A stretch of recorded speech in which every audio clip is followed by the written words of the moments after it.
He's helped so many millions of people get in better shape, fitness, and so on. He didn't actually engage in these activities with minors, with children, and so on. He just knew about it and covered it up.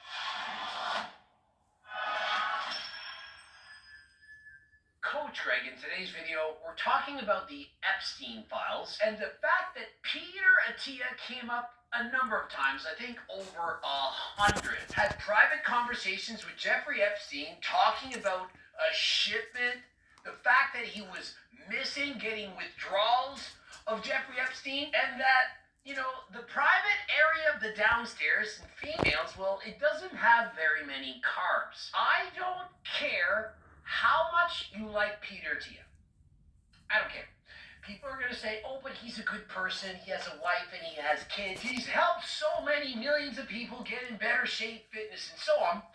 All of that goes out the window when you find out about him being a PDF file. Best case scenario, he didn't actually engage in these activities with minors, with children, and so on. He just knew about it and covered it up. That's the best case. The best case is that he didn't physically act on it himself, but he covered for it, kept it secret, and allowed it to go on. And last I checked, that is illegal. And so with this new information, there had better be some investigations. They had better find out exactly what's going on. And the full extent of the law, they need to do something about it. One of the country's most prominent physicians is in the Epstein files, and the emails look pretty damning. Dr. Peter Attia is a longevity doctor who is a New York Times bestselling author and the host of a popular podcast. Here is an alleged email from Dr. Peter Attia to Leslie Groff, who was one of Epstein's assistants, and it says, "No, thank you so much. See you next time. Hopefully JE in town when I'm back in 2 weeks. I go into JE withdrawal when I don't see him." I mean, what exactly does that mean? No matter what he's referring to, it's already looking bad. And this email, apparently between Dr. Attia and Jeffrey Epstein with the subject, "Got a fresh shipment. You the biggest problem with becoming friends with you? The life you lead is so outrageous, and yet I can't tell a soul." Why would you be friends with someone like that? Now, this is what you should do in case you don't know, if you should find out about something like this. Now remember, there are millions of people that could potentially watch this video. If you find out that somebody is taking advantage of children, doing anything, you don't just turn a blind eye. You don't just say, I'll cover for you, I'll keep your secret. You go and report it to the police. This is what you do. The fact that people keep it secret, that they cover for people, and I don't care what your reasons are. Oh, if I don't say anything, he's going to give me money, he's going to give me a raise, he's going to promote me, I'll get in with all the cool, famous, rich people of the world, and I'll be a famous YouTuber. Perhaps AG Greens will sponsor me, they'll pay me, and I'll be a multi-millionaire, well-respected man. I don't care.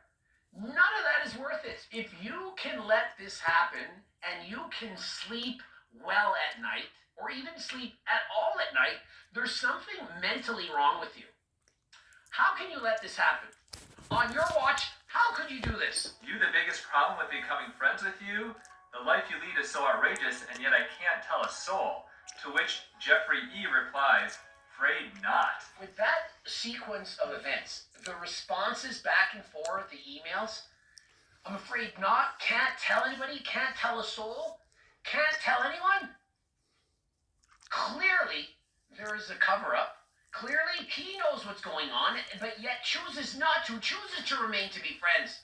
And so whether or not Peter Attia engaged in said activities, I don't care. It's just as bad, possibly, perhaps even worse. Language that I don't want to share with you here today that is just not good. One person is reporting that there are 175 pages of documents with Dr. Attia in the Epstein files. In general, I don't agree with canceling people. I don't think they should be canceled. Most of the time, you make a mistake, you apologize, you forgive, you get over things, but not this time. There's some things that in this life that if you choose to do, there is no going back. When it involves... Okay, Melvin, what do you call that vibe you only get in the city? It's where creativity comes to life. City's gotta be. It's sweet and savory. Well, whatever it is, It's only in this city of ours.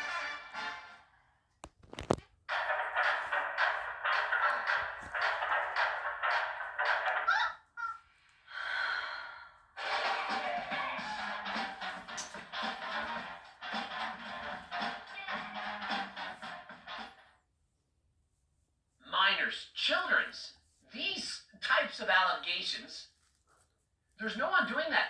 Once you've done this to kids, it changes them for life. They cannot be ever the same. Another example, if you take someone's life, you can't bring them back. And so this is the severity of what we're hearing right now. They should follow the law, but let's not get our knickers in a twist here. Yeah, let's not get our knickers in a twist over child rape. When people try to say that this isn't a big deal, the Epstein files, I don't care, let's just keep it covered up. What are you talking about? We've been waiting